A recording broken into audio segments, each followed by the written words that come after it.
You know, when you start logging phone calls, and I did this about, how many years ago was it? 15. Started logging some phone calls with some people probably about 15 years ago, and everything out of their mouth, I started seeing patterns. The negativity, the suicide comments, the trying to throw fear darts and get you to worry about something. There was like 5 patterns of negative in every conversation, and it just repeated over and over. And it wasn't just one person, it was 2 or 3 people. And I said, you know, this has to be an attack. And you call them out and you say, well, you know, there's a pattern. You know you have a pattern, don't you? What are you talking about? The pattern. What are you talking about? Yeah, you have a pattern. When you're talking, you keep saying the same stuff over and over. It's a pattern. And it's negative. Then they would try to change their pattern the next phone call, and then a week later they'd go right back to the same pattern, like you forgot about it or something. After you call them out on it, they go right back to it. And so I had to conclude that I had to quit talking to these people. And it's like, whether they were working together as an underground network, or whether it was a spiritual warfare, or whether they were just a secret society that they'd sold their soul and they wanted to try to get an Illuminati sacrifice, because they did make comments like, you just keep on going. They can't stop you. You just keep going.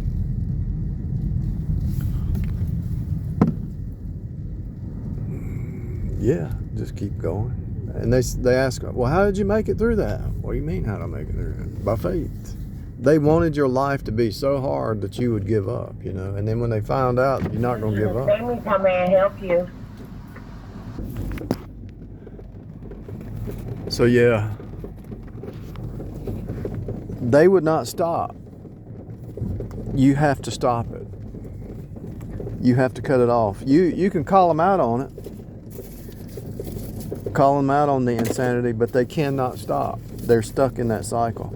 You have to stop it. They're not going to stop. To them, it's just a game, or some kind of game, or some kind of identity game, or it was a spiritual attack. It was a spiritual attack. And online, the same stuff is happening online. You just don't know it. Online is a military attack against your soul. For real. The news media, it's all attack. They're all saying that. They all say the same stuff at the same time. Oh no, there's UFOs. Everybody talks about UFOs. There's balloons. Everybody talks about balloons.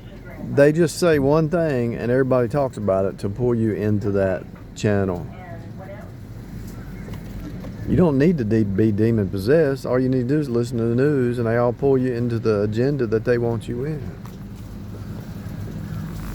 I'm getting ready to cut all of it off.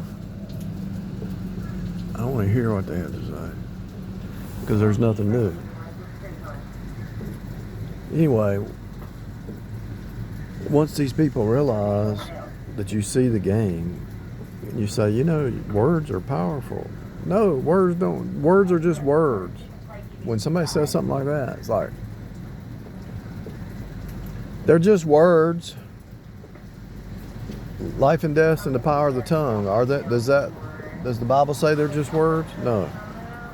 It's life and death. So they're bombarding you with these death comments. The death cult, the death member.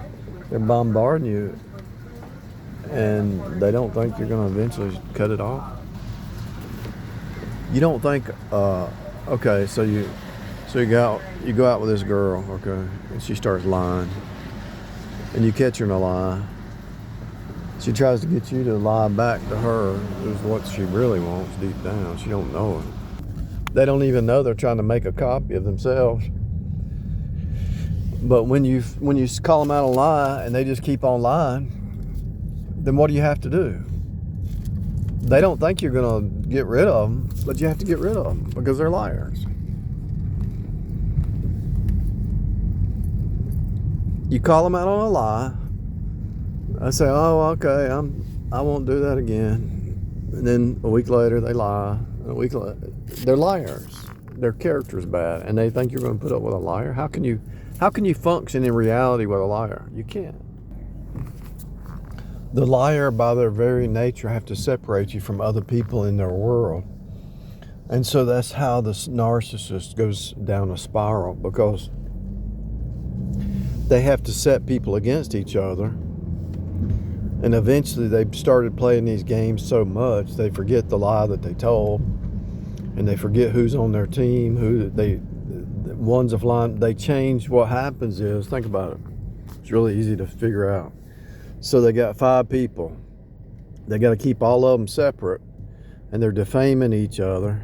They're defaming each one. And they're trying to get flying monkeys. And so when they do come into contact, because they're always going to be some kind of contact, whether it's a mother-in-law and a husband or somebody's going to eventually have some contact. And so when they're around this person, they act different than when they're around this person. When they're around you, they act different when they're around this person and when this person. So that means what? They have to put on a show. It's a fake reality. It's a pretend. They're not the same. They're not genuine. They're not the same with everybody. They shapeshift with different people. They're not the same. And that kind of person has no identity, has no loyalty. You can't trust them. They don't tell the truth. Because if they're shapeshifting in their core being, if they're lying to themselves and they have to change who they are to people please,